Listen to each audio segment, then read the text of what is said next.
UGM.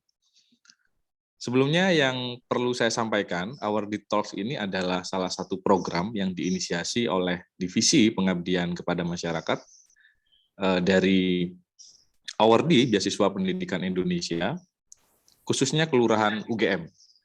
Program kerja Awardee Talks akan memfasilitasi ruang diskusi yang berkaitan dengan seleksi beasiswa Pendidikan Indonesia, BPI ya, yang diselenggarakan oleh Kementerian Pendidikan, Kebudayaan, Riset Teknologi Republik Indonesia. Kegiatan Awardee Talk ini memiliki beberapa sesi pelaksanaan yang diisi oleh pembicara dari perwakilan Direktorat Pendidikan dan Kebudayaan Pengajaran UGM, kemudian Pusat Layanan Pembiayaan dan Pendidikan Puslab di Kemendikbud RI, dan perwakilan dari Awardee BPI UGM. Perlu teman-teman ketahui semua bahwa acara ini baru terselenggara yang pertama. Jadi kami bersama teman-teman Divisi Pengabdian berupaya untuk memberikan sosialisasi, kemudian memberikan gambaran kepada Bapak Ibu dan teman-teman sekalian yang akan mengikuti seleksi penerimaan mahasiswa baru di UGM, khususnya yang berkaitan dengan beasiswa pendidikan Indonesia. Dan perlu diketahui bersama bahwa beasiswa pendidikan Indonesia ini baru berjalan setahun.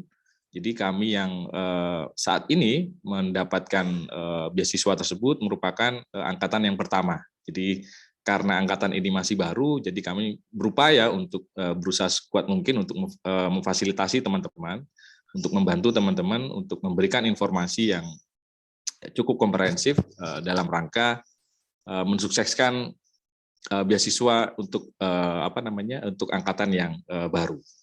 Baik, dalam kesempatan ini saya akan membacakan acara kegiatan ini. Acara yang pertama adalah pembukaan. Saya akan membuka acara ini dengan basmalah, Bismillahirrahmanirrahim. Kemudian untuk acara yang kedua akan ada sambutan dari Lurah UGM yang hari ini tidak bisa hadir dan akan diwakili oleh Bapak Elvis. Bapak Elvis, apa sudah rawuh? Ya, sudah. Oh, oke. Monggo Bapak Elvis, saya beri kesempatan untuk memberikan sambutan. Baik, terima kasih Bapak Moderator. Assalamualaikum warahmatullahi wabarakatuh. Salam sejahtera untuk kita semua. Shalom, Om Swastiastu, Namo Buddhaya, dan salam kebajikan. Pertama-tama, saya mengajak kita semua mengaturkan syukur kita kepada Tuhan karena perkenaannya kita bisa berkumpul hari ini. Kemudian seperti yang sudah disampaikan oleh moderator bahwa hari ini saya mewakili Pak Lurah, Bapak Amaludin Sope, yang berhalangan karena alasan kesehatan. Mari kita berdoa semoga beliau lekas pulih.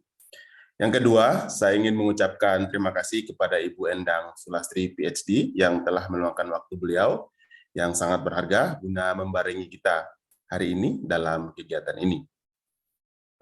Kemudian yang ketiga, saya mengapresiasi panitia yang telah mempersiapkan acara ini dengan baik. Dan yang terakhir, saya ingin sedikit memperkenalkan Kelurahan BPI UGM meskipun tadi sudah sempat disampaikan oleh moderator. Kelurahan BPI UGM adalah kelurahan dengan anggota atau awardee terbanyak. Artinya apa? Ini artinya UGM adalah perguruan tinggi yang sangat diminati atau favorit. Meskipun ini angkatan pertama, namun awardee-nya cukup banyak di antara semua perguruan tinggi yang ada di Indonesia.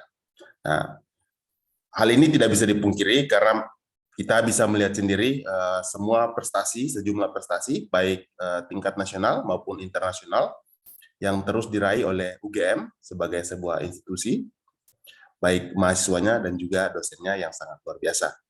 Dengan jumlah awardee yang banyak, ini tentu juga berarti bahwa banyak juga yang ditolak. Salah satu alasan pelamar beasiswa BPI ditolak adalah permasalahan LOE. Beberapa pertanyaan yang sejauh ini telah masuk ke panitia dan juga para pengurus kelurahan BPI UGM, diantaranya adalah mereka bertanya bagaimana mendapatkan LOE, lalu kemudian apa bedanya LOE conditional dan unconditional, Lalu kemudian ada juga beberapa yang menyampaikan keluh kesahnya bahwa LOS sudah didapatkan namun tidak diterima.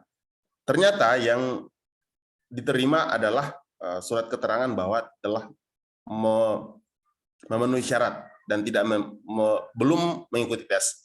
Nah, hal ini belum sah menjadi mahasiswa UGM. Sehingga dalam kegiatan hari ini bisa teman-teman atau Bapak Ibu semua bisa mendiskusikan hal ini, pertanyaan-pertanyaan Bapak Ibu yang telah disampaikan kepada panitia dan juga kepada pengurus BPI UGM, baik melalui Telegram, baik melalui Instagram, dan juga WA. Hal-hal seperti ini bisa ditanyakan hari ini karena kita sudah punya perwakilan Ibu Endang sendiri yang akan menjawab pertanyaan Bapak Ibu semua. Lalu kemudian BPI UGM juga sejauh ini telah melakukan beberapa kegiatan. Award the Talk ini adalah salah satunya. Beberapa bulan lalu kami juga telah mengadakan sebuah kegiatan bertajuk Ngademin. Ngademin itu artinya ngobrol seputar akademik dan ilmu pengetahuan. Harapan kami kegiatan tersebut juga bisa membuat adem Bapak Ibu semua. Dan kedua kegiatan ini seperti yang sudah disampaikan oleh Bapak Moderator bahwa ini kegiatan pertama. Kedepannya setelah kegiatan ini kami berharap Bapak Ibu juga bisa aktif mengikuti kegiatan-kegiatan kami, juga mengikuti Instagram kami, ada di background, virtual background, Bapak Ibu bisa melihat sendiri, dan kami juga bersedia untuk menjawab chat-chat atau pertanyaan-pertanyaan dari Bapak Ibu, baik melalui Telegram, Instagram, maupun WhatsApp group seperti itu.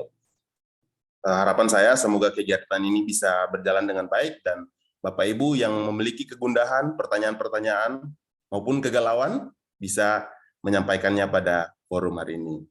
Saya rasa demikian, semoga apa yang kita terima hari ini bisa menjadi bekal untuk kita meneruskan perjuangan kita di perguruan tinggi, yaitu Universitas Gadjah Mada.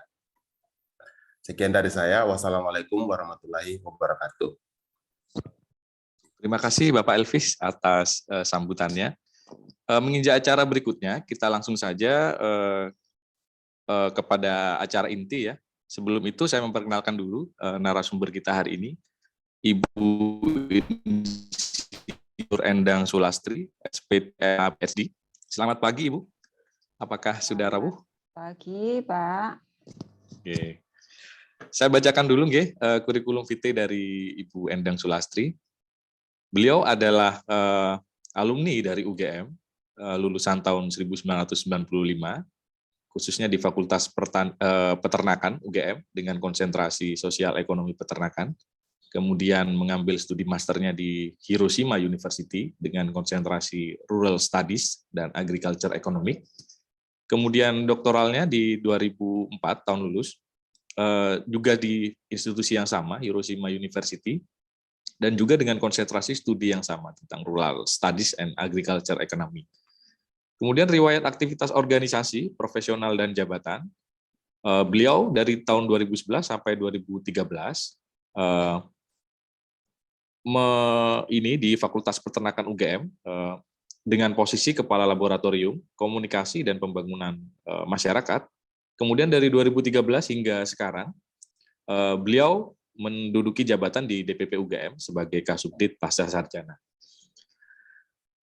Baik teman-teman, hari ini kita akan mendapatkan banyak informasi, tips, trik, dan barangkali saran-saran dari beliau, khususnya tentang kegundahan kita semua ya, terkait dengan bagaimana sih cara-cara yang bisa kita lakukan untuk masuk ke dalam perguruan tinggi, khususnya UGM gitu ya, dan bagaimana trik-trik yang bisa kita lakukan untuk dua-duanya ya, tidak hanya masuk UGM tapi juga bisa mendapatkan beasiswa dari BPI untuk tahun ini. Baik, Bapak dan Ibu sekalian, untuk mempersingkat waktu saya beri waktu kepada Ibu Endang Sulastri untuk memaparkan materi hari ini. Monggo Ibu. Baik, terima kasih kepada Pak Panaka Jaya ya, pengatur acaranya. Selamat pagi Bapak Ibu sekalian, penerima atau awardee beasiswa BPI, salam sejahtera, salam, Om Swastiastu, Namo Buddhaya, salam kebajikan. Semoga kita semua hari ini sehat. Saya berterima kasih ini teman-teman dari Awardi BPI itu mengundang kami sehingga kemudian nanti ada klarifikasi atau ada sesuatu yang sebelumnya itu mungkin gelap gulita menjadi agak terang, syukur menjadi terang benderang ya. Sebelumnya masalah, kemudian ketemu solusinya gitu. Sehingga tidak muter-muter di katanya gitu. Biasanya karena calon awardi BPI atau awardi LPDP gitu ya, dan juga beasiswa yang lain itu mengacu pada informasi yang diberikan oleh kalau yang selain BPI dan LPDP itu kan sebutannya penerima beasiswa. Kalau BPI dan LPDP itu kan awardi ya. Jadi informasinya itu dari awardi atau dari penerima beasiswa yang kakak angkatan sebelumnya, dan informasinya itu yang ada benarnya, kadang juga ada tidak benarnya, sehingga menimbulkan kegaduhan tersendiri gitu. Kegaduhan tersendiri, kemudian kegalauan dari pelamar beasiswa, sudah galau di seleksi pasca sarjana di UGM diterima tidak, masih galau dengan informasi yang kebenarannya juga masih belum tentu benarnya gitu nggih. Jadi mohon izin saya share screen, saya tolong dijadikan co-host dulu nggih, Mbak atau Mas co-host. Saya belum bisa share screen.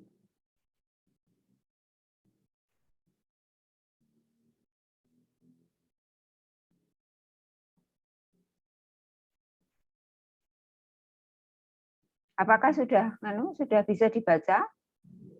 Sudah bisa, Bu. Ampun, Ibu. Nih. Jadi sebelum masuk ke penerimaan mahasiswa baru, sebelum masuk ke tentang beasiswa dan LOA seperti yang dijelaskan oleh Pak Elvis tadi, ada baiknya nih, saya kan teman-teman ada nih beberapa yang calon mahasiswa, ada yang belum mendaftar ya, atau bahkan sedang menunggu untuk gelombang kedua gitu. Mungkin ini ada baiknya saya informasikan dulu, nanti mohon bantuan para awardi LPDP, awardi BPI itu untuk menyampaikan ke teman-teman jika ada di laman kami, di laman UGM ACID ini belum begitu informatif, sehingga kemudian mungkin ada beberapa hal yang masih perlu untuk diklarifikasi. Jadi pendaftaran pasca sarjana UGM ini dibuka setiap semester. Ini ya, tolong ya teman-teman ya. Dibuka setiap semester. Ini dalam rangka apa? Salah satu tujuannya, salah satunya ya ini adalah memfasilitasi para pelamar beasiswa. Yang beasiswa itu biasanya dibuka di Gasal. Sehingga kemudian kami itu membuka penerimaan di Genap. Supaya teman-teman yang mau mendaftar beasiswa di Gasal, itu mendaftarnya di Genap. Ini yang saya tegaskan dan garis bawahi. Itu hanya salah satu tujuannya, walaupun itu bukan satu-satunya tujuan. Tujuan yang lain adalah memang memfasilitasi betapa besarnya minat Bapak Ibu masyarakat untuk melanjutkan program pasca sarjana di UGM. Sehingga kalau kami hanya membuka satu semester saja di semester Gasal, itu animo atau keinginan masyarakat untuk lanjut program pasca sarjana di UGM itu belum terfasilitasi secara optimal. Itu alasan-alasannya antara lain itu. Jadi ini mohon dipegang betul informasi ini bagi Bapak Ibu yang akan melamar beasiswa, baik itu LPDP maupun BPI. Kalau kementerian memang sudah jadwalnya, kementerian yang lain itu biasanya jadwalnya memang ditentukan oleh institusi mereka. Gitu. Kemudian jalur masuk di program Pascasarjana UGM itu apa saja? Yang pertama adalah reguler. Reguler ini adalah jalur masuk yang biaya sendiri, tidak mengandalkan beasiswa. Tapi ini ada juga teman-teman mungkin nanti bingung. Reguler yang lainnya ada Bu istilahnya, yaitu program reguler yang proses studinya. Proses studinya reguler itu adalah mengambil mata kuliah, kemudian mengambil mata kuliah dengan jumlah yang ditentukan SKS-nya, penelitian, kemudian melakukan tesis, disertasi, sampai dengan ujian, sebelumnya juga melakukan publikasi. Ini adalah jalur yang itu yang dimaksud. Oke. Nanti ada pilihan itu. Kemudian nanti kalau ada reguler dan beasiswa lain lagi itu. Oke. Kemudian jalur by riset. Ini Bapak, Ibu, Mas, Mbak nanti yang tertarik untuk jalur by riset. Kemudian ada program percepatan doktor di UGM, tapi ini mohon maaf, masih dibatasi untuk program magister menuju doktor untuk sarjana unggul. Ini adalah programnya dikti. Jadi ini untuk Bapak Ibu yang BPI itu belum bisa masuk ke sini. Kita berencana untuk membuat semacam PMDSU Light, percepatan dokter di UGM. Ini masih digodok untuk naskah akademiknya. Nanti karena membutuhkan persetujuan dari Senat Akademik. Itu. Ini adalah program-program jalur untuk ditempuh selama proses studi. Nah, kemudian tadi ada by riset, ada reguler ya. Kalau reguler itu kami dasarkan pada peraturan rektor nomor 11 tahun 2016, sementara untuk berbasis penelitian atau by riset itu memang termasuk program yang baru ini, baru peraturan rektornya keluar tahun 2019 yang lalu. Memang baru kami mulai di 2019.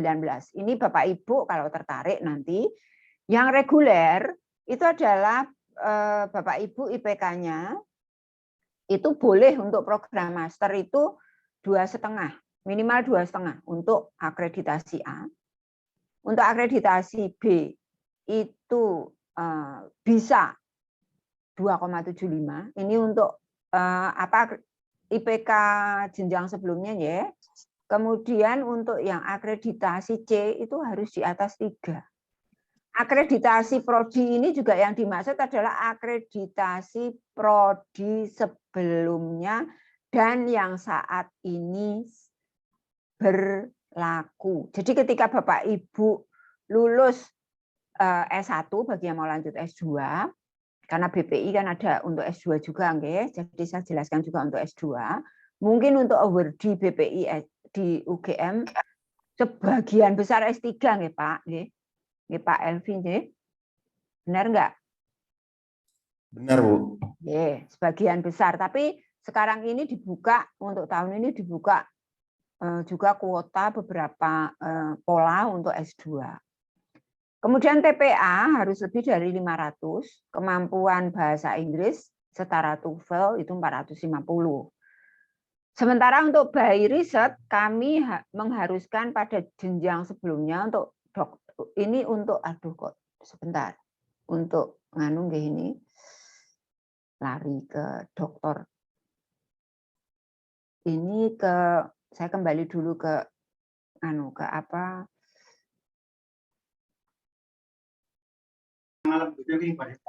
yang magister.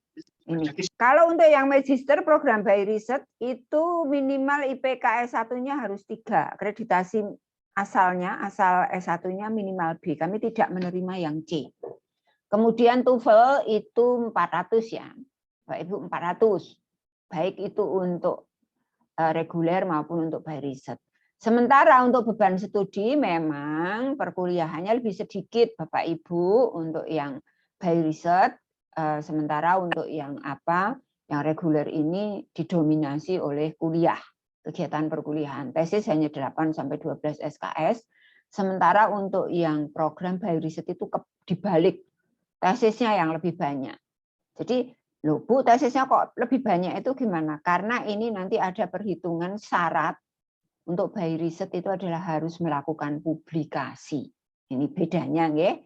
Kalau yang program magister reguler itu artikel yang disetujui oleh editor, telah disetujui editor yang dipublikasikan di jurnal ilmiah maupun proceeding seminar, kami tidak menuntut harus Sinta 2 atau Scopus, tapi sudah dinyatakan disetujui. Tapi kalau yang di bioriset itu accepted dalam jurnal ilmiah internasional bereputasi. Ini bedanya. Sehingga kemudian penghargaan publikasi itu masuk nanti di item tesis. Untuk bagaimana untuk kelulusan dari S2 kita di UGM minimal untuk program reguler 3,0, untuk bioriset harus minimal 3,25, tidak ada nilai C. Minimal untuk reguler SKS-nya 40 dan untuk bioriset 36. Ini untuk dokter Bapak Ibu mungkin yang di ruang ini, di ruang Zoom ini lebih banyak yang akan lanjut ke S3. Syarat untuk S3 adalah IPK S2-nya itu minimal 3 untuk yang prodi S2-nya terakreditasi A. Kalau yang terakreditasi B 3,25 dan yang terakreditasi C harus di atas 3,5. Dan TPA-nya harus 500. TOEFL, setara TOEFL ya, ini bisa ASEP, bisa TOEP, bisa IELTS, monggo yang setara TOEFL 450. Sementara untuk bioriset itu kami hanya menerima yang terakreditasi B dengan IPK S2 minimal 3,25. Untuk kemampuan bahasa Inggris tidak ada perbedaan dan TPA. Sama dengan program S2 untuk bioriset pun ini lebih banyak tapi kalau untuk doktoral tidak begitu, selisihnya tidak begitu mencolok, bahwa SKS disertasi memang jauh lebih banyak dibanding perkuliahan. Sebenarnya mirip untuk reguler dan bioriset. Hanya saja untuk bioriset itu tuntutan publikasi internasional adalah minimal 2 accepted dalam jurnal ilmiah internasional bereputasi, atau 2 publikasi accepted dalam jurnal ilmiah internasional bereputasi, dan 2 publikasi accepted dalam proceeding seminar terindeks bereputasi. Sementara kalau yang reguler itu diterima pada jurnal internasional terindeks. Hati-hati ini, Mbak Mas, award di BPI yang baru masuk tahun akademik ini ya, yang sekarang semester 2, itu kelulusan Anda itu kalau program reguler harus 1 artikel disertasi yang diterima pada jurnal internasional terindeks. Bukan jurnal nasional. Masih ada soalnya prodi di UGM yang mahasiswanya itu taunya seperti itu.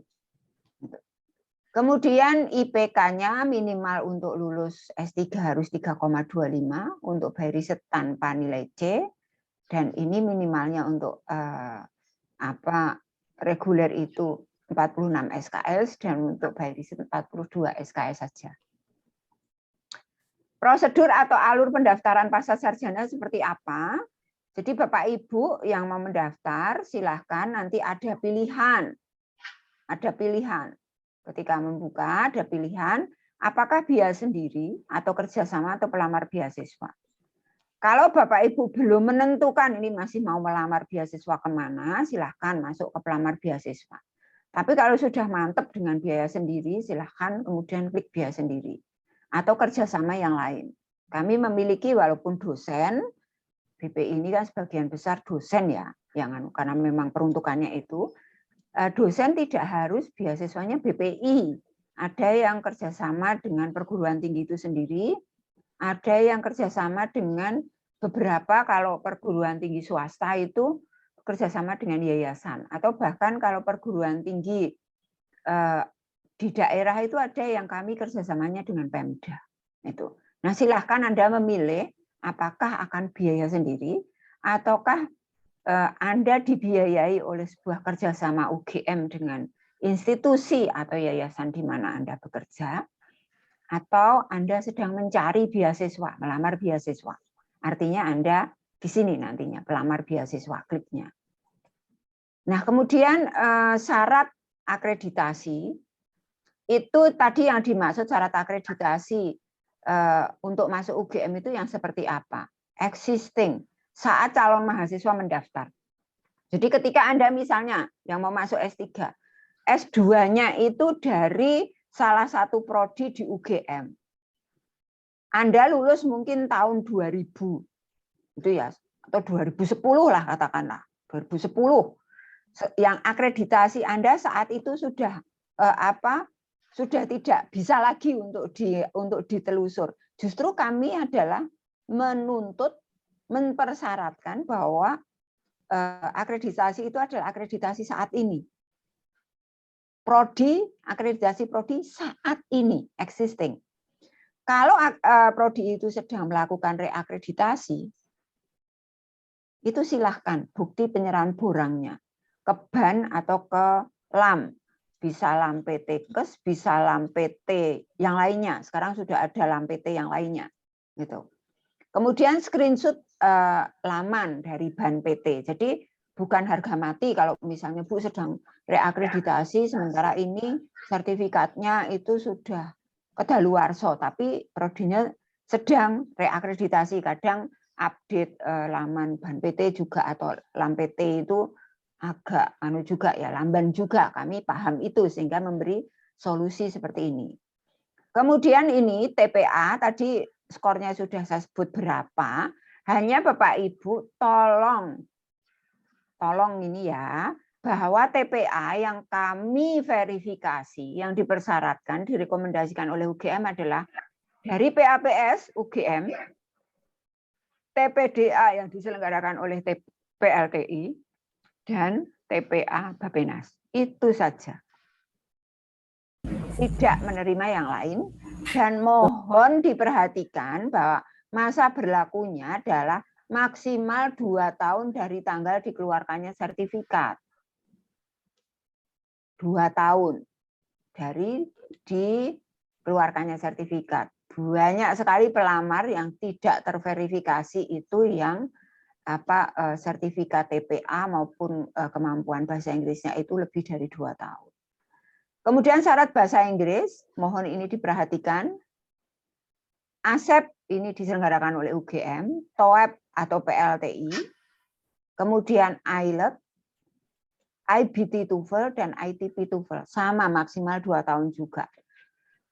Informasi tambahan khusus untuk Prodi MM, khusus untuk Prodi Magister Manajemen, Fakultas Ekonomika Bisnis, kemampuan bahasa Inggris dan potensi akademik hanya mempersyaratkannya hanya ada ASEP dan PAPS dari UGM. Khusus MM UGM. Ya, khusus MM UGM. Jadi kalau yang lainnya monggo silahkan terbuka ini. Untuk yang lainnya. Jadi yang kalau dari luar Jogja bisa memilih tes dimanapun, kapanpun dengan memperoleh informasi dari laman masing-masing.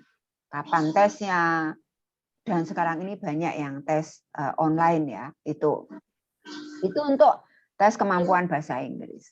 Kemudian bagaimana alur pendaftarannya?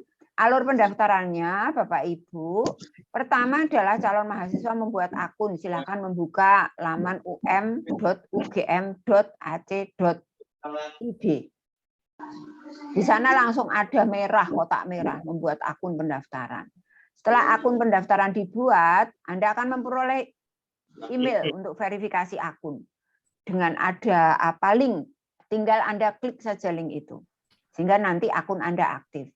Setelah akun aktif, Anda kemudian login login ke UGM, UGM ACID.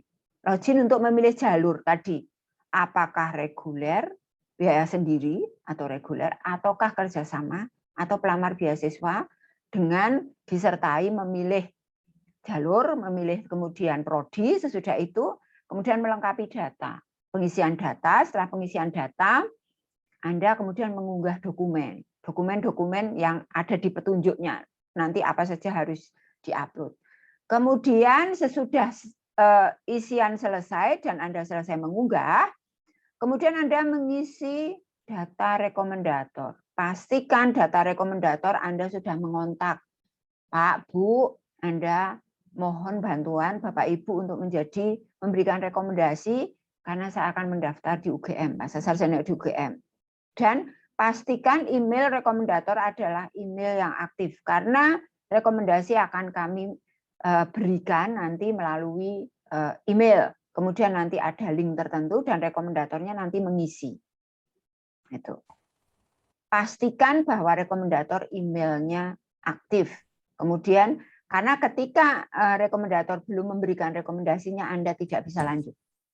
Belum bisa lanjut. Nah, rekomendator ini memberikan rekomendasi melalui link tadi. Kemudian baru Anda setelah rekomendator ini memberikan rekomendasinya, nanti akan ada sign warnanya beda di akun Anda baru bisa mengunci data pendaftaran. Ini yang biasanya itu calon pendaftar atau calon mahasiswa itu bingung. Kok saya tidak bisa mengunci data? Setelah kami cek di sistem, memang rekomendatornya belum mengirim rekomendasinya. Sehingga calon mahasiswa belum bisa mengunci data itu. Nah, setelah mengunci, nanti barulah Anda bisa memperoleh kode bayar. Anda kemudian melakukan pembayaran di bank-bank mitra kami, kemudian mencetak bukti pendaftaran. Nah, ini selesai. Proses pendaftaran Anda di sini selesai. Setelah Anda selesai, itu menjadi tugas kami. Semua verifikasi dokumen Anda kami verifikasi di baik prodi maupun universitas. Dalam hal ini DPP. Bersamaan dengan itu simultan akan ada tes substantif atau seleksi oleh prodi jika prodi menyelenggarakan. Bisa dalam bentuk wawancara, bisa dalam bentuk tes online. Wawancara online itu tergantung prodi. Kemudian baru pengumuman. Prosesnya demikian, dan di pengumuman itu ketika Anda dinyatakan diterima, klik diterima, otomatis Anda akan bisa download LOA yang sekarang ini menjadi topik dan bahasan yang mungkin hari ini akan agak seru, gitu nggih? Itu. Kemudian ini bagi teman-teman untuk yang sudah mendaftar gelombang 1 sudah lewat, sudah kami umumkan di 19 April yang lalu. Sekarang ini adalah masuk di gelombang kedua. Mohon diperhatikan, gelombang kedua akan kami mulai biasanya dari pengumuman gelombang 1 kami akan langsung kami buka untuk gelombang kedua. Tapi karena ini terputus oleh Idul Fitri, supaya Idul Fitri itu kami tidak dikomplain, tidak merespon pertanyaan-pertanyaan publik terkait penerimaan mahasiswa baru, maka kemudian penerimaan mahasiswa baru kami buka setelah Lebaran, tetapi kemudian masa tutupnya kami perpanjang. Kami perpanjang, jadi mundur. Bukanya mundur, tutupnya juga mundur. Pembayaran biaya pendaftaran nanti sesuai dengan tadi, setelah Anda mengunci data tadi, kode bayar itu sesuai kapan Anda mengunci data, biasanya diberi waktu 24 jam.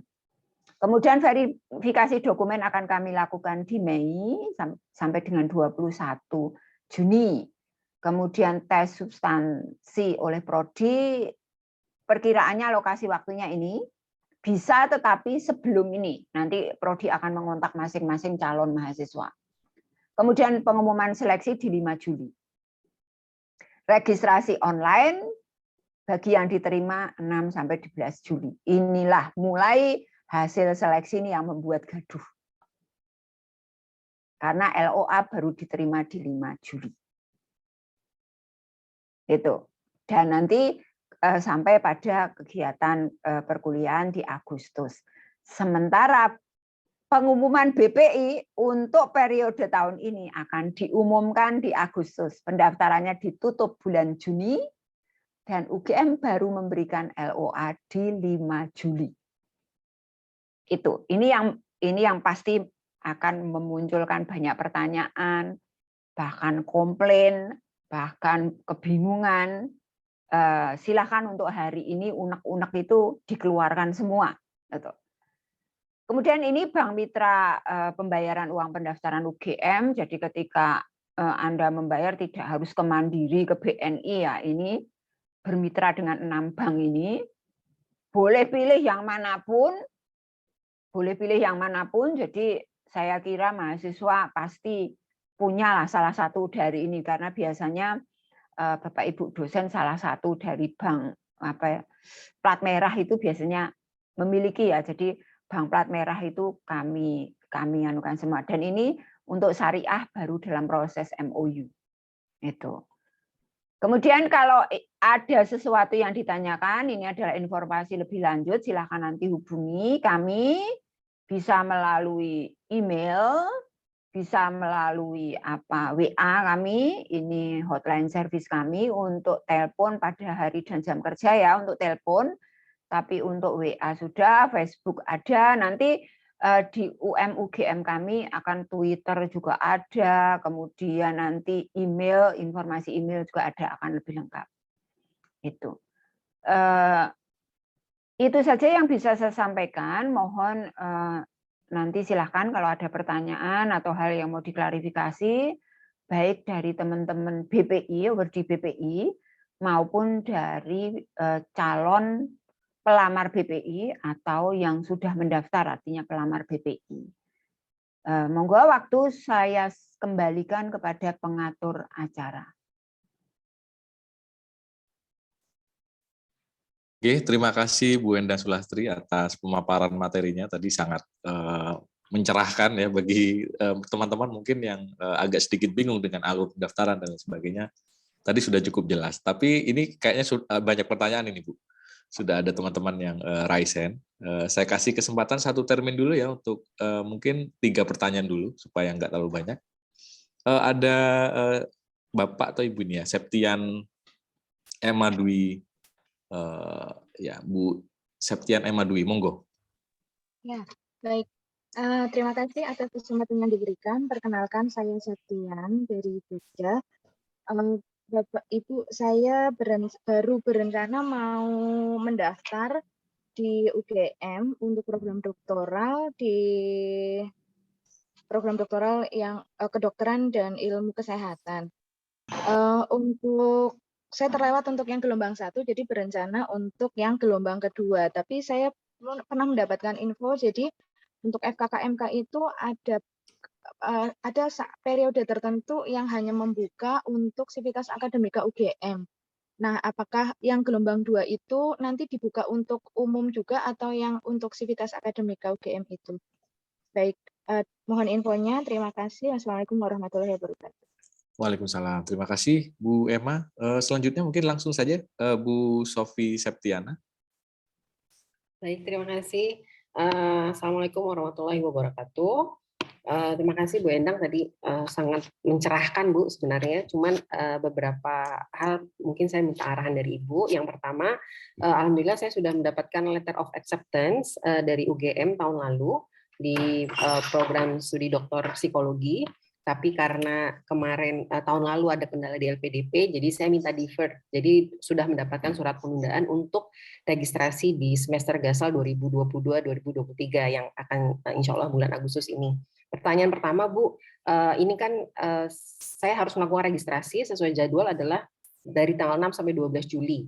Nah itu prosedurnya gimana Bu? Apakah saya nanti akan masuk ke akun saya yang lama, yang tempat saya mendaftar, lalu saya masuk ke Simaster, langsung melakukan registrasi di tanggal tersebut, atau bagaimana? Lalu yang kedua Bu, tadi Ibu juga sempat singgung mengenai kegaduhan yang mungkin terjadi. Nah, itu mungkin sudah terjadi, Bu, tidak hanya bagi yang baru mau mendaftar, tapi kami juga yang sudah dapat LOA, karena memang betul tanggal 13 Juli kami harus sudah melakukan pembayaran UKT, sedangkan 30 Juli baru pengumuman BPI gitu. Berharap sih diterima.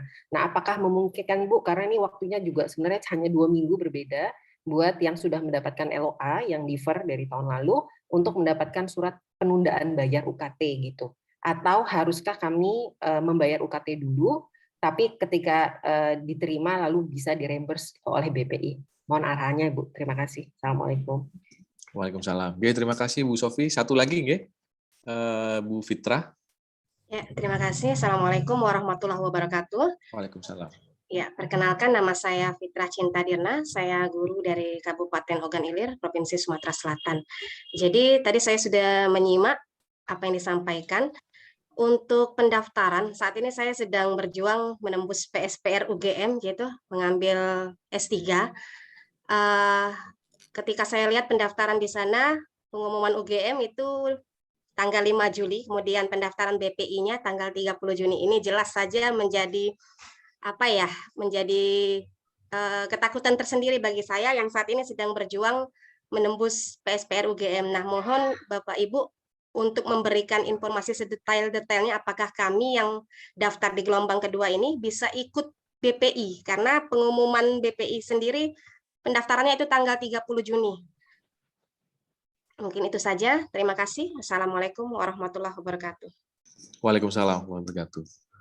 Baik, 3 dulu nggih, sesi pertama 3 dulu supaya nggak menumpuk pertanyaan. Saya beri kesempatan untuk Bu Endang Sulastri untuk menjawab pertanyaan. Baik, terima kasih. Pertama untuk Bu Septian Emma ya dari Jogja yang berencana melanjutkan S3 di kedokteran dan ilmu kesehatan di gelombang kedua. Program studi kami itu banyak sekali dan ratusan, Bu, Pak ya. Jadi untuk S2, S3 itu hampir 200, prodinya saya tidak hafal. Hanya saja buka atau tidak itu bisa dicek di UM UGM ACID. Nanti Anda akan langsung bisa di situ buka.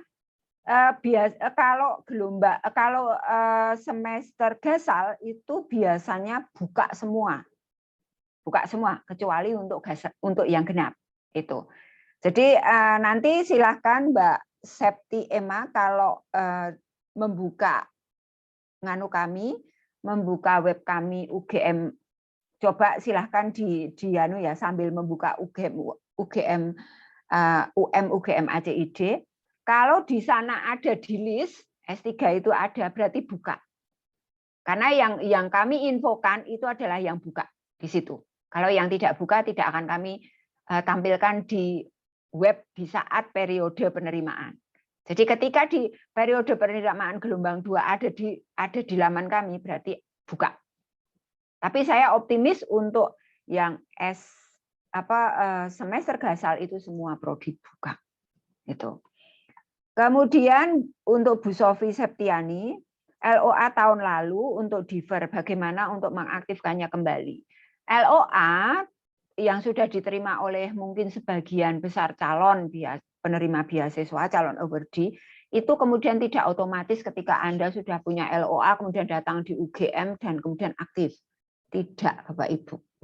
Ada proses untuk mengaktifkannya. Di mana mengaktifkannya itu adalah Anda harus lapor ke prodi. Kalau ke prodi, nanti Anda harus kemudian Anda kan sudah melakukan defer nih di sebelumnya. Kemudian misalnya Anda akan aktif di semester ini. Anda berarti harus untuk Bu Sofi, silahkan Anda kemudian mendaftar di gelombang kedua kalau Anda belum mendaftar gelombang 1. Sehingga nanti Anda mendapatkan LOA yang terbaru. LOA yang terbaru. Nah, pertanyaan saya ke Bu Sofi. Apakah Bu Sofi sudah dinyatakan lolos beasiswa? Belum, Bu, karena baru ikut seleksi BPI yang untuk Juli.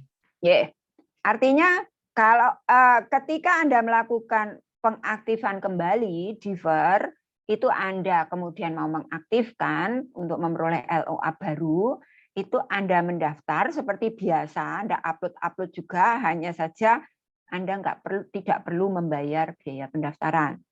Nanti akan kami waive. Itulah pentingnya mengapa Anda harus lapor ke Prodi. Itu harus lapor ke Prodi karena nanti biaya pendaftarannya akan kami waive. Sekedar untuk memperoleh LOA baru karena sistem tidak bisa diakali ya. Kami harus mengeluarkan itu dan kami juga mengamankan diri kami kalau ada pemeriksaan penerimaan tahun ini hanya 1.000, kok ada 1.004 yang dinyatakan diterima 1.000, kok yang registrasi ada 1.010. Nah, yang 10 ini sebenarnya diver misalnya. Ditangkap loh kami oleh BPK. Dikiranya yang 10 ini adalah penerimaan mahasiswa di belakang pintu. Gitu. Jadi mohon dipahami nggih Bapak Ibu nggih mengapa yang proses diver itu tetap kami wajibkan untuk mendaftar kembali walaupun biaya pendaftarannya itu adalah kami waive. Itu adalah nanti mencocokkan jumlah pendaftar, jumlah yang diterima, jumlah yang tidak diterima itu harus klop. Yang diterima ini berapa yang registrasi, berapa yang diver lagi harus klop. Karena BPK sudah masuk sampai pada sistem, gitu ya. Itu sehingga mengamankan kami juga merapikan nantinya bahwa semua yang periode diterima ini adalah memang kemudian tersistem di situ pelaporan PD Dikti kami juga akan rapi gitu. Itu nggih itu. Nah, kalau Bu Sofi mungkin yang lain juga punya kasus yang sama penundaan kemudian mau aktif itu prosesnya kalau sudah memperoleh LOA karena masih sebagai pelamar, BPI belum ada keputusan atau hasilnya, apakah harus bayar sendiri, kemudian ketika diterima beasiswanya bisa reimburse, kalau itu belum dinyatakan diterima oleh beasiswanya, kami mengizinkan Anda bayar sendiri. Resikonya ketika Anda tidak diterima beasiswanya, tidak bisa ditarik kembali. Itu resikonya. Tetapi kalau itu diterima beasiswa BPI-nya, Anda bisa melakukan reimburse. Artinya apa? Menarik kembali uang yang Anda anukan, tetapi mohon dipahami proses itu bisa dilakukan setelah BPI melakukan pembayaran. Artinya biasanya BPI itu melakukan pembayaran di tengah-tengah semester pertama. Itu nggih? Bisa dipahami Bu Sofi? Ya Bu, matur suwun. Kalau dalam posisi belum ada kepastian beasiswa, kami tidak melarang Anda untuk membayar UKT. Resikonya ketika beasiswa itu tidak lolos, tidak ada acara menarik kembali. Karena Anda kami minta menandatangani surat pernyataan tidak ada penarikan UKT kembali. Tetapi kalau diterima BPI, barulah boleh itu kemudian ditarik kembali karena itu apa? Dibayarkan nantinya oleh BPI. Paham nggih itu. Kalau untuk Bu Fitra yang akan masuk dari nganu nggih, Bu dari mana tadi Bu? Asalnya Bu Fitra tadi? Ogan Ilir Sumatera Selatan. Bu. Dari Sumatera Selatan. Ogan Ilir Sumatera Selatan. Terima kasih Bu sudah tertarik untuk masuk ke UGM. Selamat berjuang. Saya selamat datang dulu untuk mengenal UGM ya. Nanti seleksinya ikuti. Nah, ini 30 Juni tutupnya BPI, kita pengumuman 5 Juli. Mohon Bapak Ibu pahami ya. Ini semua yang ada di sini, ini saya masuk pada seleksi beasiswa dan seleksi mahasiswa. Seleksi mahasiswa dan seleksi beasiswa itu dua hal yang terpisah. Tidak saling mempengaruhi dan tidak boleh saling mempengaruhi dan memang tidak bisa saling mempengaruhi. Gitu. Jadi ketika Bapak Ibu itu memaksa kami untuk mengeluarkan LOA dengan terpaksa kami tidak bisa. Karena kami nanti menyalahi aturan Bapak Ibu. Kalau yang LOA unconditional. Unconditional itu dikeluarkan oleh universitas. Gitu. Memang ada beberapa fakultas yang kemudian dengan pertimbangan tertentu itu membantu Anda untuk sudah mendaftar di fakultas kami di prodi ini. Tetapi itu bukan LOA unconditional. LOA unconditional itu adalah LOA yang menyatakan Anda sudah diterima di sebuah prodi. Anda sudah diterima di salah satu prodi yang itu Anda boleh kemudian melakukan registrasi, hak untuk kemudian melakukan proses lanjut menjadi mahasiswa. Itu nggih. Nah, ini biasanya Bapak Ibu ketika kemudian BPI mengeluarkan jadwal ini yang kami juga tidak tahu mengapa itu BPI mengeluarkan jadwal itu, Anda larinya nabrak kami. Loh, universitas itu gimana sih gini. Nah, kami loh sudah mengeluarkan jauh hari sebelumnya gitu. Jadi ini adalah bukti bahwa kami itu tidak saling mempengaruhi, kami independen, kami menentukan jadwal sendiri-sendiri. Karena apa? Sejatinya Bapak Ibu, pelamar beasiswa LPDP dan BPI itu memang disetting bukan mencari sekolah, mencari S2, S3. Seleksi S2, S3 semester ini untuk mendaftar semester ini. Bukan seperti itu. Jadi, di LPDP dan BPI itu memang disetting Bapak Ibu itu mencari sekolah dulu. LOA untuk LPDP, saya luruskan kembali, tidak semua pola di LPDP mengharuskan ada LOA. Kalau BPI ya, harus ada LOA. Karena BPI untuk dosen. Tetapi kalau yang LPDP tidak harus. Yang mengharuskan LOA hanyalah ketika Bapak Ibu masuk di program S3 percepatan. Yang S2 langsung S3. Yang itu satu paket. Merger program S2, S3. Itu memang dituntut harus ada LOA karena itu seleksinya ketat. Seleksinya sangat ketat dan itu program sangat khusus. Sehingga memang LPDP mengharuskan itu ada LOA.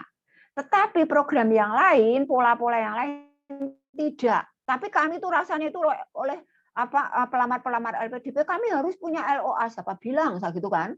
Staf-staf kami itu loh sering mohon maaf ya. Mungkin Anda merasa yakin nanti bahwa kalau ada LOA itu akan memberikan poin plus. Sehingga Anda bilang LPDP mengharuskan. Tidak, saya gitu. Kalau BPI, ya. Kalau LPDP. Kalau BPI ya, kami akui itu. Kalau LPDP tidak. Gitu. Memang kalau LPDP kemudian ketika mendaftar LPDP dinyatakan lolos dan dia bisa menunjukkan LOA, dia akan cepat proses LOG-nya, letter of guarantee-nya. Karena Bapak Ibu di sini dosen bisa melamar di LPDP, bisa melamar di BPI, nggih. Mohon maaf ya Mbak, Mas, pengurus kelurahan BPI di UGM ini sekaligus saya memberikan informasi tentang LPDP nggih numpang nggih supaya nganu sekalian. Kita kan tujuannya membantu calon mahasiswa ini. Jadi sekalian gitu saya numpang ya. Oke, monggo Bu. Mbak, mohon maaf. Jadi BPI tapi juga ngomongkan LPDP gitu nggih. Itu. Jadi Bapak Ibu mohon itu dipahami nggih. Sehingga nanti kalau itu ada pemahaman itu, Bapak Ibu kami itu menyediakan penerimaan di genap. Itu tujuannya adalah ketika ada pembukaan karena BPI, LPDP itu kan rutin setiap tahun membuka. Itu ya bersiap-siaplah Anda untuk mendaftar di genap. Di UGM itu mendaftar di genap, memperoleh LOA, baru semester gasal itu Anda mendaftar beasiswa BPI atau LPDP. LPDP tidak harus sebenarnya, tetapi ada juga lebih baik gitu. Supaya kalau diterima itu mempercepat proses LOG keluar. Kalau LPDP demikian, tapi tidak mempengaruhi ini kemungkinan besar menjadi diterima atau tidak mempengaruhi LPDP. LOA itu tidak mempengaruhi. Tetapi setelah diterima memang mempengaruhi dia akan bisa langsung lanjut di semester berikutnya. Di semester berikutnya karena apa? LOG-nya kemudian sudah yakin, oh ini nganunya prodinya di perguruan tinggi yang dituju sudah menerima gitu, sehingga proses LOJ-nya cepat. Nah, kalau BPI memang harus diakui syaratnya memang ada LOA, hanya saja ini sebenarnya prosesnya seperti itu. Nah, kalau Bapak Ibu kemudian nabrak kami cedat, kami harus UGM harus mengeluarkan LOA. Nanti dulu Bapak Ibu, kami itu sudah memfasilitasi loh dengan genap. Mengapa Bapak Ibu itu tidak memanfaatkan itu? Wong nyatanya BPI sudah dimulai semester kemarin. Nah, tolong para awardee BPI, saya beri mandat ini amanah untuk menyampaikan itu. Kalau semester genap, itu oprak-oprak calon pelamar kejar-kejar pelamar BPI untuk daftarlah di genap. Supaya nanti di Gasal itu Anda tinggal daftar plung. Betul lah. Enak kan, sama-sama enak kalau seperti itu. Bukan kemudian karena yang diminta BPI itu adalah LOA unconditional. Yang dikeluarkan oleh fakultas itu tidak bisa diterima oleh BPI. Sementara kami mengeluarkan LOA unconditional itu terkait dengan sistem terlink yang nanti juga itu ada kaitannya dengan PDDT. Kapan ini mahasiswa masuk, kapan mahasiswa ini dari seleksi ya, seleksinya kapan, keluar nomor mahasiswanya kapan, mulai kuliah pertama kapan itu. Nah, itu Bapak Ibu mohon dipahami nggih. Sehingga tidak kemudian UGM itu kebangetan gini. Bukan kebangetan, kami juga bingung. Karena ketika kami telepon BPI ya, lah bukannya seleksi kita itu independen masing-masing. Kalau kami misalnya kami misalnya nggak mau tahu, itu juga mohon maaf ya, kami nggak salah, tetapi nggak manusiawi memang. Tapi kemudian kami fasilitasi dengan adanya pendaftaran di genap. Tolong bantu kami, Mbak, Mas, Bapak, Ibu yang sudah menerima BPI, awardee BPI nanti mensosialisasikan ini. Ayo genap, kalau perlu genap itu melakukan sosialisasi nanti kami bantu. Dah, kami bantu. Saya diundang untuk menjelaskan nggak apa-apa. Tiap semester genap, tiap semester Gasal BPI mau menyelenggarakan boleh gitu. Sehingga nanti kami akan mengirimkan narasumber yang supaya tidak menjadikan kegaduhan dan kegalauan. Jadi akhirnya kan kayak salah satunya saja ya, dan saya yakin di sini banyak. Bu Fitrah tadi, nah gimana penutupannya 30 Juni? Kalau Bu Sofi tadi bisa mendaftar karena dia sudah punya LOA di semester sebelumnya. Bu Sofi Bu Sofi pasang strateginya bagus. Nah, kenapa tidak dicontoh yang orang-orang yang berstrategi bagus gini mendaftar di sebelumnya itu. Nah, ini pun Mbak, Mas yang sekarang sudah punya LOA, kegaduhan akan muncul lagi. Saya jelaskan lagi ya. Atau dibuka event selanjutnya. Nanti kalau saya jelaskan ini, saya yakin nggak ada pertanyaan lagi kok. Dilanjut saja Bu, biar lanjut, ya? lebih jelas Bu. Karena kalau misalnya LOA yang saat ini sudah dipegang ya, Anda kan misalnya Bu Sofi ya tadi ya sudah bisa mendaftar nih, dan yang lainnya yang sudah punya LOA. Kebetulan yang tadi menyebut bahwa saya sudah punya LOA itu Bu Sofi. Yang lainnya sangat mungkin di Zoom ini ya, di ruang ini punya, kemudian mengaktifkan untuk daftar. Oke, untuk daftar di BPI kan. Lolos nih, lolos. Saya share lagi ya, saya ya. Kegaduhannya di mana ya nanti ya.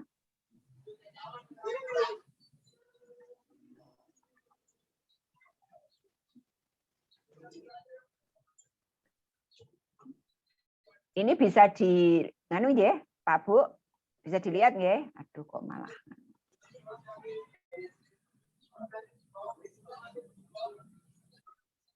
Nah, bagi Bapak Ibu yang kasusnya kayak Bu Sofi yang sekarang sudah memiliki LOA, kemudian bisa mendaftar, ada kemungkinan diterima dan tidak diterima ya, BPI-nya lolos atau tidak lolos. Yang lolos itu Yang tidak lolos oke, tidak usah dibahas. Tahun depan nganu daftar lagi. Tapi yang lolos, Bapak Ibu, yang lolos itu akan diumumkan oleh BPI di Agustus. Ya. Akan diumumkan oleh BPI di Agustus. Coba bayangkan. Sementara registrasinya UGM itu di gelombang kedua itu hanya sampai 12 Juli. Kita di UGM sudah mulai kuliah di Agustus.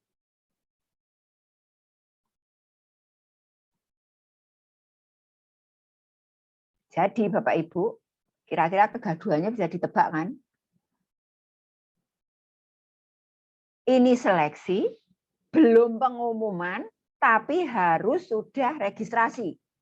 Akhirnya apa? Pertanyaan Bu Sofi tadi.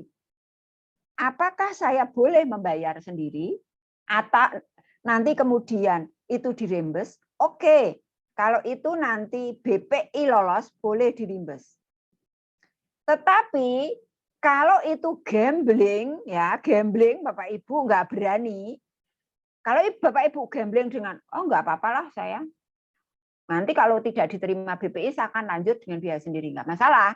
Tetapi ketika Bapak Ibu itu, saya mau bayar sendiri, tetapi meminta untuk kalau tidak dapat BPI itu uangnya ditarik, itu yang nggak bisa. Itu udah nanti konflik kita tersendiri. Oh, gegeran nanti kita itu. Nanti biro hukum kami yang maju kalau Anda nuntut seperti itu.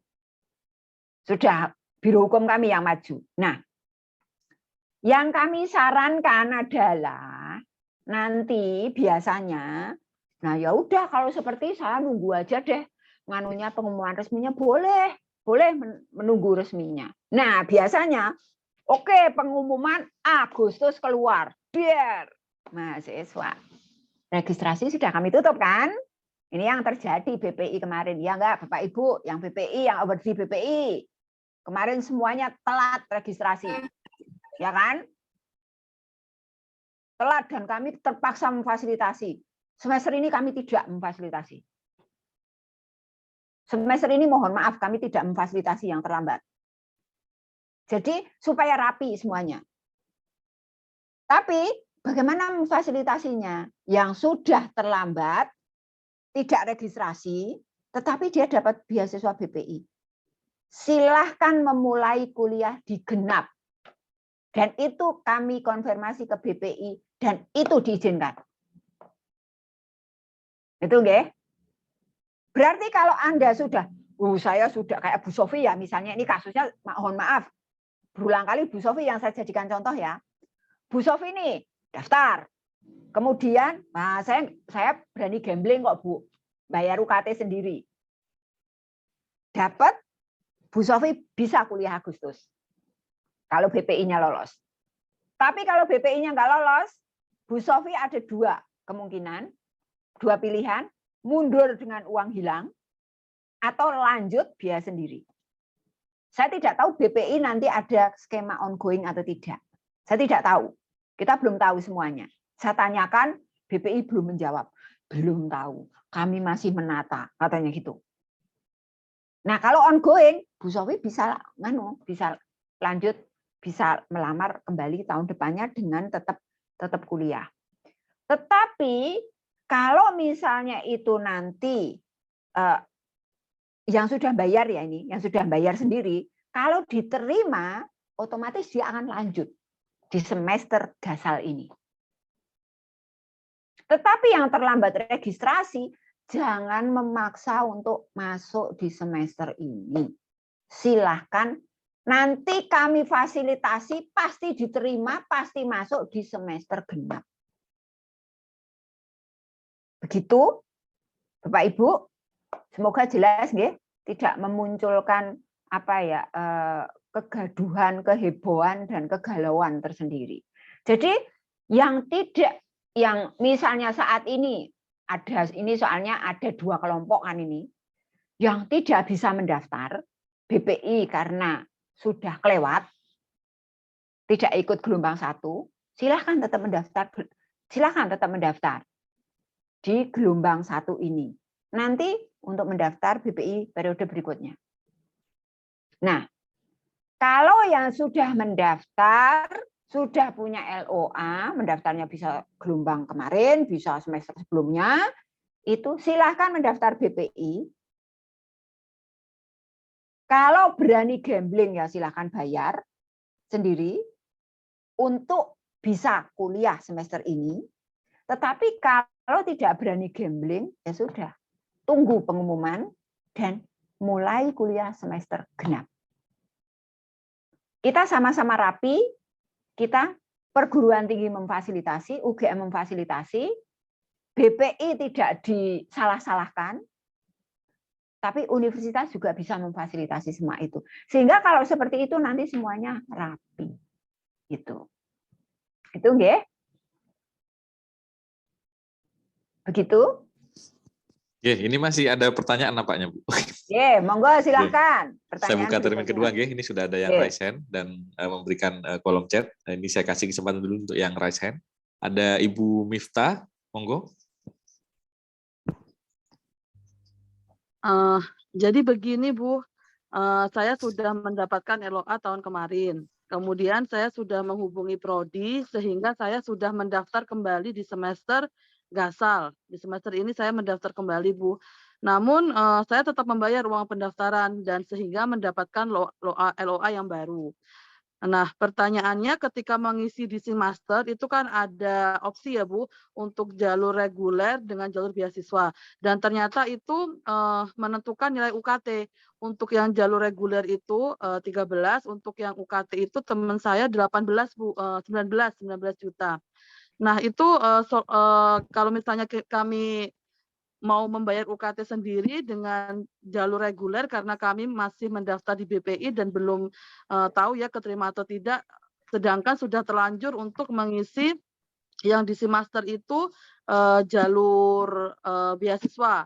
Itu bagaimana Bu? Itu yang pertama. Nah, kemudian untuk saya sendiri yang ingin saya tanyakan, saya kemarin terlewat Bu mengisi Simaster sehingga ketika saya mau mengisi kemarin itu sudah terkunci. Padahal saya belum mengisi biodata sehingga saya tidak bisa melakukan registrasi.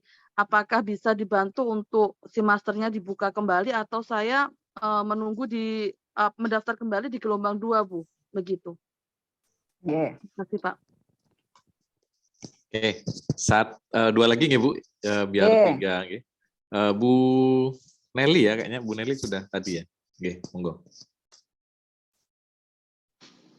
Baik, terima kasih Bu. Terima kasih Pak. Iya, nama saya Nelly. Maaf Pak, saya nggak ngaktifin video kamera saya karena signal daerah saya agak susah. Saya dari Toli-Toli, Kabupaten Toli-Toli, Sulawesi Tengah. Saat ini saya sebenarnya sudah mahasiswa di program doktoral Fakultas Peternakan UGM.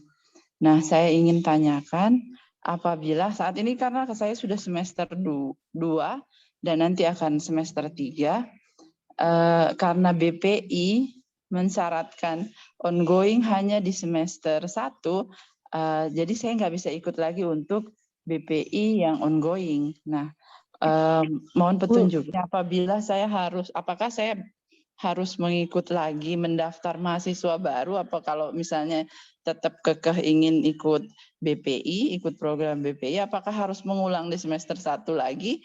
Kemudian proses registrasinya untuk LOA-nya gimana? Apakah saya harus mendaftar seperti mahasiswa baru? Sedangkan saya sudah punya Simaster sendiri.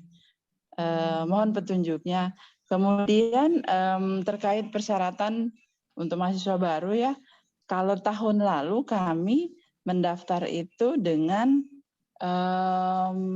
ada persyaratan TPA itu boleh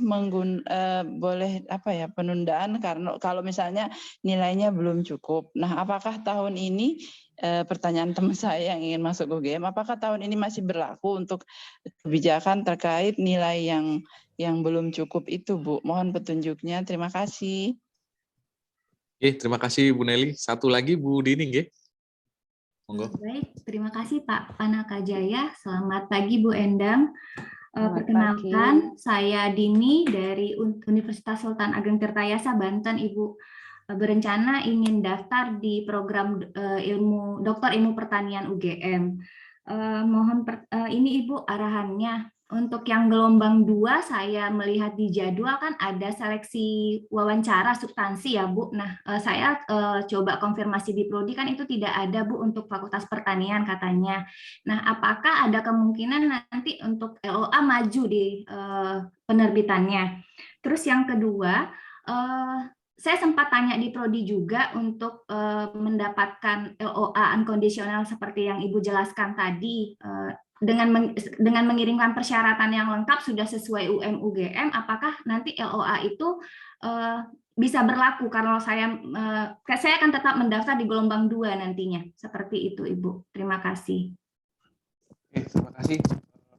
Monggo mungkin langsung dijawab saja, Ge, Ibu. Ya, terima kasih. LOA tahun lalu mendaftar, kemudian Bu Miftah ya, terlanjur membayar. Nah, Ibu mau membayar, itu sudah kontak Prodi belum, Bu? Belum membayar, Bu. Oh, belum membayar uang pendaftaran. Saya LOA tahun kemarin, kemudian saya mengaktifkan kembali defer di semester ini sehingga mendaftar dari awal lagi gitu, Bu.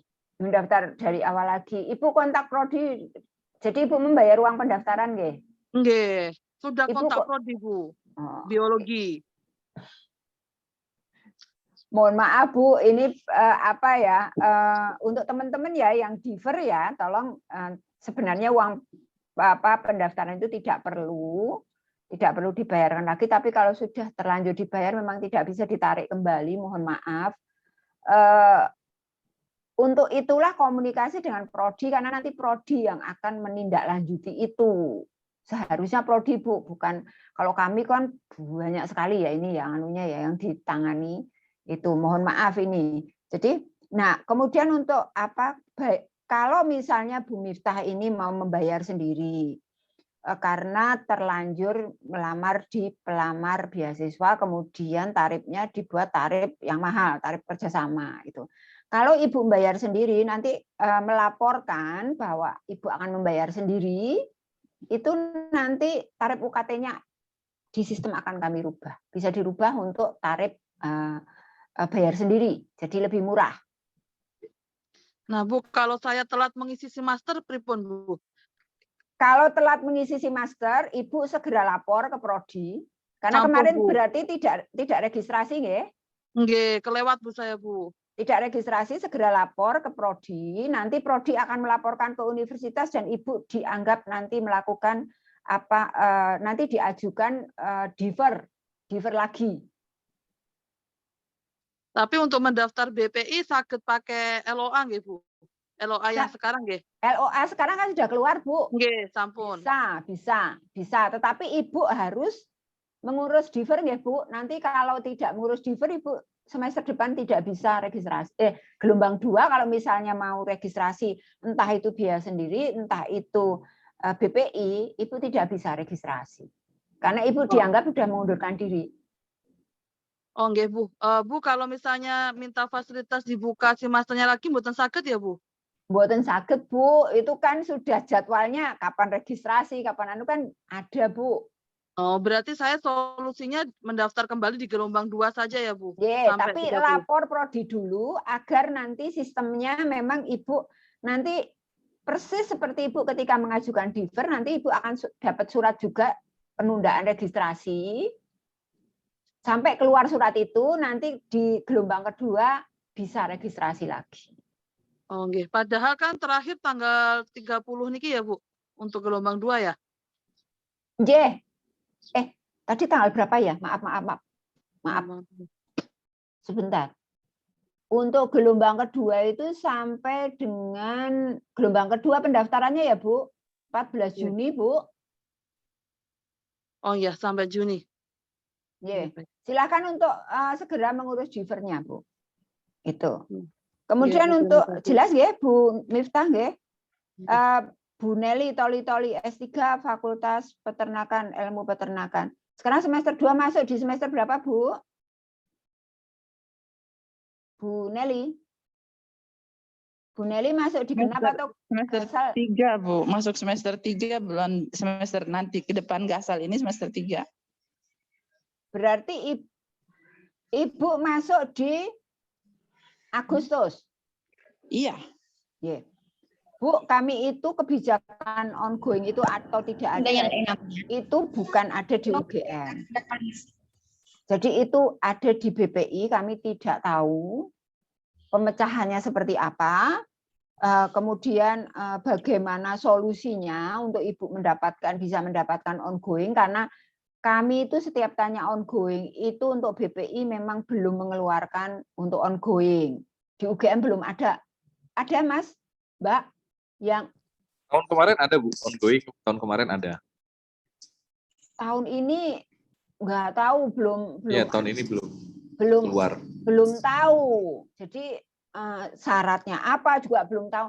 Itu kewenangan sepenuh-penuhnya Puslapdik, Bu. Jadi kami tidak tahu juga. Kalau misalnya yang boleh apply nanti yang hanya masuk di semester gasal itu juga kami juga tidak tahu juga. Itu.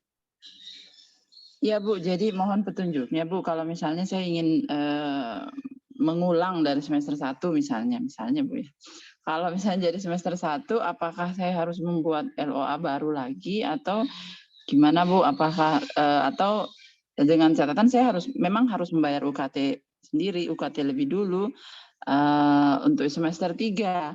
Nah, untuk semester 1 yang nantinya kalau misalnya saya mau mendaftar lagi itu apakah ada LOA-nya yang terbaru atau gimana Bu? Itu yang saya bingung gitu. Nah.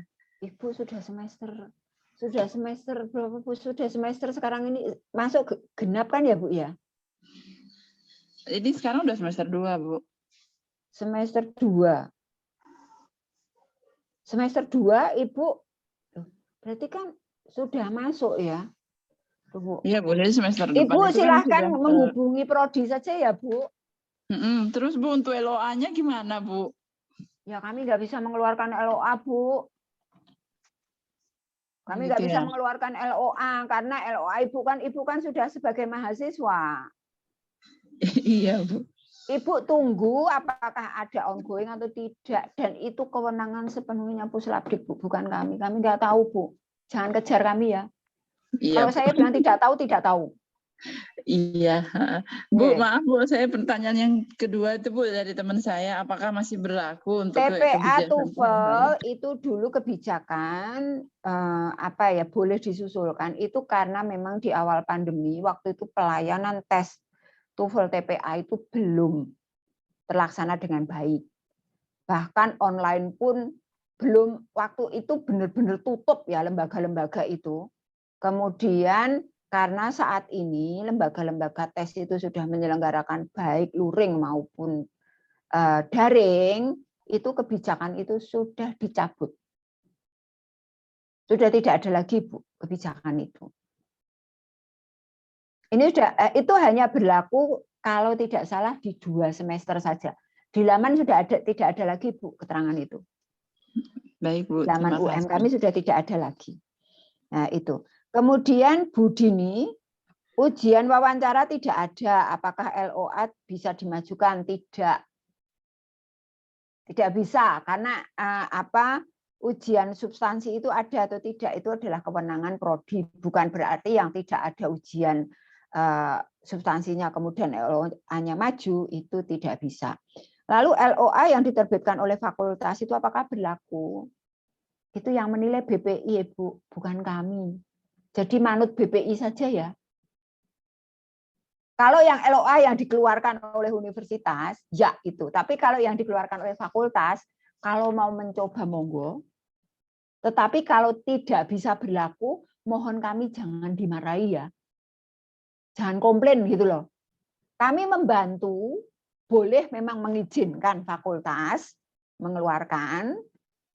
Ada fakultas yang bersedia mengeluarkan, karena sudah dinilai semua dokumennya, tetapi itu bisa diterima BPI atau tidak, itu ya mereka kan yang menentukan ya, bukan kami ya, nggih kan? Jadi itu yang bisa saya jawab. Terima kasih Ibu. Ada lagi? Ada lagi nih Bu, masih ini banyak sekali di komentar. Tapi saya berikan kesempatan dulu untuk Bu Pauline ya, yang sudah raise hand. Terima kasih atas kesempatannya. tadi ada informasi dari Ibu Endang. Kasus saya seperti ini, Bu.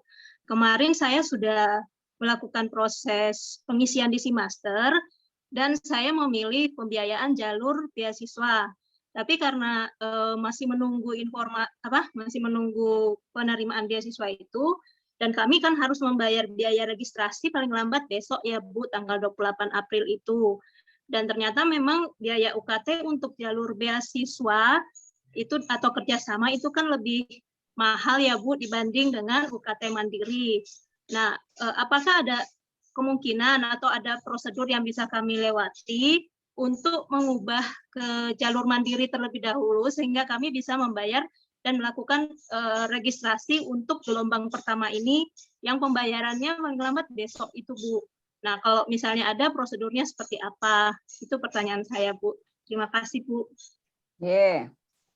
Berikutnya saya bacakan kolom komentar. Ini sudah ada yang beberapa yang bertanya, Bu. Saya bacakan dulu. Yang pertama itu dari siapa ini? Maybers ya. Bismillah, Assalamualaikum warahmatullahi wabarakatuh.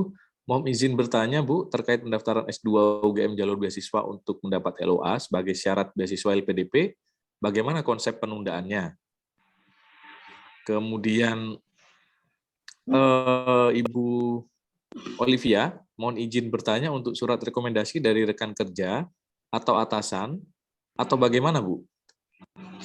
Itu kemudian satu lagi, Bu, ini ada yang keluh kesah ya, bukan bertanya tapi keluh kesah ini. Doktoral Psikologi UGM tidak buka semester genap, bahkan semester ganjil pun cuma buka di gelombang 2, di mana deadline pendaftarannya berbeda dengan deadline BPI. Sudah memikirkan strategi itu, padahal sudah berusaha jauh-jauh hari untuk mendapatkan LOA terlebih dahulu, tetapi program doktorannya yang tidak buka semester genap dan semester ganjil gelombang 1 tahun ini. Itu dari Bu Radiatul Fitri. Monggo, Bu. Oke, baik. Untuk Bu Pauline, pengisian si master, kemudian memilih jalur beasiswa, menunggu hasil seleksi ya Bu ya, tapi bayar sendiri gitu kan. Untuk pengubahan tarif, kalau memang mau biaya sendiri, nanti membayar sendiri itu silahkan kontak Prodi Bu, admin Prodi, kontaknya semua ada di laman Bu, nomor-nomornya, emailnya ada, nanti dibantu. Karena pembayarannya besok, deadline-nya besok, silahkan Ibu langsung kontak Prodi yang melalui jalur komunikasi yang paling cepat, biasanya WA atau telepon. Kalau email agak memakan waktu. Itu. Kemudian untuk yang S2, jalur ingin melamar beasiswa LPDP tadi, Mbak atau Mas siapa namanya belum bagaimana proses untuk mengajukan diver ya? Silahkan sama dengan diver untuk S3 tadi yang saya jelaskan tadi, bahwa silahkan lapor ke Prodi saat LOA itu dikeluarkan, sesaat di masa rentang registrasi itu. Kalau misalnya registrasi pembayarannya itu sampai 28 April ya, untuk gelombang 1 ini, di rentang itu Anda silakan lapor ke Prodi bahwa kami mengajukan diver. Mengajukan diver, kemudian nanti itu ke Prodi, tidak perlu ke universitas. Ke Prodi, nanti kemudian Prodi akan melaporkan nama-nama itu ke universitas, dan nanti universitas akan memberikan surat izin diver yang ditandatangani oleh wakil rektor atau rektor, minimal oleh wakil rektor. Nah, itulah yang nanti Anda bawa kembali ketika Anda akan aktif. Tapi kalau tidak melakukan itu kami anggap mengundurkan diri. Anda harus mendaftar dari nol. Ya, seleksi dari nol lagi. Itu. Kemudian rekomendasi siapa? Rekomendasi itu memang bisa atasan dan bisa dari atasan kerja atau dari pembimbingnya yang terdahulu, pembimbing di jenjang sebelumnya. Sebaiknya memang kalau sudah bekerja itu ada satu dari atasan, satu dari pembimbingnya terdahulu. Tetapi kalau belum bekerja silahkan itu dari pembimbingnya terdahulu. Itu. Kemudian Bu Radiatul ya, S3 psikologi gelombang genap tidak membuka pendaftaran. Itu. Lagi-lagi ini kan sepertinya kalau saya sampaikan ke Pak Dekannya itu Pak Dekannya, lah kita dipaksa toh gitu. Itu kita dipaksakan gitu. Jadi lagi-lagi ini, jadi mohon menyesuaikan ya. Kalau misalnya tidak buka di genap ya mau tidak mau ya sekarang ini daftar untuk diver, kemudian nanti untuk BPI tahun depan. Itu. Tapi dengan kebijakan BPI ini nanti akan kami koordinasikan dan kami laporkan ke Pak Rektor bahwa ada beberapa prodi yang tidak menerima tidak menerima mahasiswa di gelombang kedua. Itu supaya nanti prodi-prodi itu bersedia membuka di gelombang kedua. Namun mohon dipahami Mbak, Mas, kalau yang tidak buka di gelombang kedua itu karena memang jumlah SDM-nya itu terbatas. Jumlah SDM dosen ya yang saya maksud di sini nggih. Sehingga memang jumlah mahasiswanya itu dibatasi. Mereka membatasi jumlah mahasiswa. Itu. Dan itu adalah bagian dari seleksi itu sendiri, gitu loh. Bagian dari seleksi itu sendiri karena UGM saat ini juga belum diizinkan untuk menambah jumlah dosen. Jadi kalau kami memaksakan diri menambah jumlah mahasiswa, ya dengan berbagai pertimbangan tentu saja satu, bagaimana kemudian pendampingan atau pembimbingan kepada mahasiswa S3 pasca sarjana itu bukan satu yang semudah S1 ya, itu tuntutannya lebih tinggi sehingga memang yang tidak membuka di genap itu karena memang ya bukan apa-apa karena memang SDM mereka yang terbatas. Seperti halnya Bapak Ibu kalau ada pertanyaan mengapa sih pendidikan spesialis itu terimanya sedikit. Dalam satu periode penerimaan itu spesialis itu mungkin hanya terima 3, 4 karena memang SDM-nya Bapak Ibu. Itu nggih. Jadi kalau misalnya ada keluhan farmasi, psikologi, S3-nya tidak membuka di genap, itu alasan utamanya pasti karena SDM. Jadi kemudian kalau membuka genap dan ganjil, kami disemprit nanti di rasio jumlah dosen mahasiswa. Tolong pahami itu juga nggih. Kalau BPI ini kan sebagian besar dosen nggih. Jadi saya bercerita seperti ini apa latar belakangnya itu Bapak Ibu pasti mudah untuk memahami. Gitu. Jadi bagaimana kita harus menjaga rasio dosen mahasiswa di samping juga tanggung jawab moral, mendampingi mahasiswa S3 itu tidak mudah. Gitu. Jadi jumlah pembimbing itu benar bimbingan S3 itu benar-benar harus dibatasi.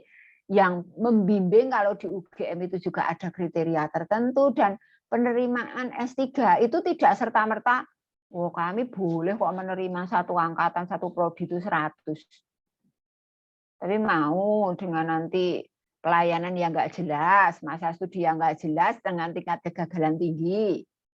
Kami nggak mau Bapak Ibu seperti itu. Sehingga itu yang nanti kami komunikasikan lagi. Kalaupun misalnya tetap menerima di sejumlah itu bisa tidak itu di-split untuk gasal dan genap. Sehingga bagi Bapak Ibu yang mau mendaftar BPI itu tetap bisa terfasilitasi. Nanti kami komunikasikan dulu ya. Itu yang jelas kalau membuka gasal itu biasanya adalah prodi-prodi yang SDM-nya sangat pas-pasan. Maksudnya pas-pasan jumlahnya ya ini ya. Itu. Mereka tidak bersedia untuk menambah jumlah mahasiswa lebih walaupun mungkin Bapak Ibu berpikir bahwa UGM itu bisa nambah jumlah berapapun gitu. Enggak begitu Bapak Ibu, mohon maaf ya, kami tetap juga harus menjaga kualitas lulusan, tanggung jawab moral kami itu. bagaimana pembimbingan, bagaimana kami bisa memfasilitasi dan menyediakan waktu, ruang yang cukup untuk Anda bertemu dengan pembimbing dan sebagainya, itu menjadi satu yang dan kuota berapa diterima itu sepenuh-penuhnya ada di prodi karena mereka yang tahu betul SDM yang dimiliki. Makatan yang bisa saya sampaikan. Bu, ini satu lagi nggih, ada saya coba rangkum dari beberapa pertanyaan. Ini terkait dengan durasi, Bu. Jadi banyak yang bertanya tentang masa berlaku LOA dan masa berlaku defer. Karena ternyata banyak teman-teman yang sudah mengalami. Masa berlaku defer, Mas, Mbak, Bapak, Ibu, itu kalau di UGM sampai saat ini rektornya mau ganti. Saya tidak tahu nanti kalau kemudian semester depan itu ganti kebijakan. Saya tidak tahu loh ini, tapi sampai dengan hari ini, paling tidak info hari ini Tapi kalaupun misalnya berubah itu pasti diberi waktu waktu tenggang, waktu untuk penyesuaian. Jadi sampai dengan hari ini defer itu bisa sampai dengan 4 semester. Sampai dengan 4 semester. Jadi semester ini Anda sudah punya LOA, daftar BPI belum diterima. Udah, nanti maju lagi. Itu. Kemudian keluar LOA lagi, daftar lagi gitu. Itu jadi jangan khawatir Bapak Ibu, itu bukan harga mati, bukan jalan tertutup, bukan kemudian Anda udah dunia gelap rasanya nggak ada pintu kebuka, tidak. Itu ya. Bahwasanya Anda misalnya ditutup pendaftaran BPI 30 Juni, pengumumannya Agustus, belum punya LOA, daftar aja di UGM dulu. Mungkin nanti di tengah jalan Anda bisa LOA itu untuk daftar LPDP. Yang jalur-jalur yang harus ber-LOA. Kalau pada umumnya LPDP tidak pakai LOA. Sekali lagi itu. Kemudian makanya LPDP juga bingung kok yang beredar kabar kok ya Bu, LPDP kok menggunakan LOA, ya kami terima dari dari calon awardee-nya juga seperti itu gitu. Betul. Tapi setelah dikonfirmasi karena di laman nggak ada, kami konfirmasi memang tidak, LPDP tidak mengharuskan itu. Ada memang jalur tertentu, hanya tertentu saja yang membutuhkan LOA. Nah, kalau misalnya gagal lagi, coba lagi masih bisa gitu sampai 4 semester itu. Tuh, Mbak, Mas, Bapak, Ibu. Jadi bukan kok kemudian hari ini mengajukan defer LOA, diajukan defer, kemudian sudah ternyata tidak dapat beasiswa, itu mati, enggak, sampai 4 semester. Tapi nanti ini rektorat baru berubah atau tidak nanti kita tunggu. Tapi yang jelas sampai hari ini seperti itu. Kalaupun perubahan pasti ada waktu untuk untuk penyesuaian. Begitu. Baik, terima kasih Bu Endang Sulastri. Ini kabar yang baik ya untuk teman-teman sekalian. Jadi ada masa yang sedikit panjang yang kira-kira bisa dimanfaatkan oleh teman-teman sekalian. Ini sebetulnya sangat menarik diskusi hari ini. Cuman karena waktunya terbatas dan Bu Endang Sulastri ada waktu ada tugas setelah ini. Jadi mohon maaf sekali untuk teman-teman yang sudah bertanya dan belum diberi kesempatan untuk menyampaikan, mungkin bisa kontak lewat email nggih Bu ya. Dan ada kontak WA juga nanti yang bisa teman-teman lakukan.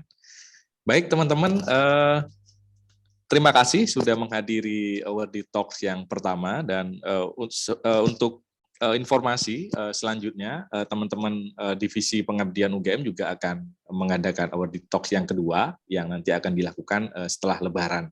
Insya Allah setelah Lebaran kami akan membuka ruang diskusi lagi untuk teman-teman seputar informasi beasiswa BPI. Baik, saya pikir acara hari ini sudah bisa kita sudahi dan kita akan melanjutkan lagi di diskusi selanjutnya dengan pembicara yang akan kami undang berikutnya ya, baik dari pihak Puslapdik ataupun juga dari Awardee UGM. Terima kasih teman-teman semua sudah mengikuti acara hingga siang hari ini. Kurang lebihnya saya sebagai moderator menyampaikan terima kasih dan mohon maaf sebesar-besarnya. Dan saya sampaikan ucapan terima kasih sebesar-besarnya untuk Bu Endang Sulastri karena sudah memberikan waktu kepada kami semua dan sudah mencerahkan yang tadinya kita sedikit galau, Bu. Hari ini sudah mulai tercerahkan. Terima kasih teman-teman. Salam sejahtera. Selamat siang. Om Swastiastu. Assalamualaikum warahmatullahi wabarakatuh.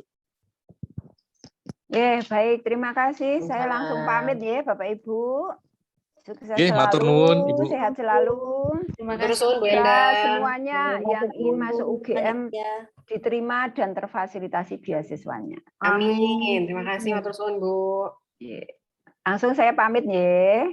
Oke, Bu. Terima kasih.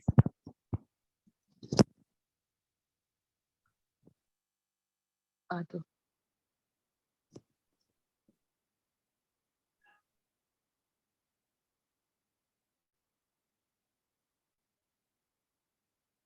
Pak Pana,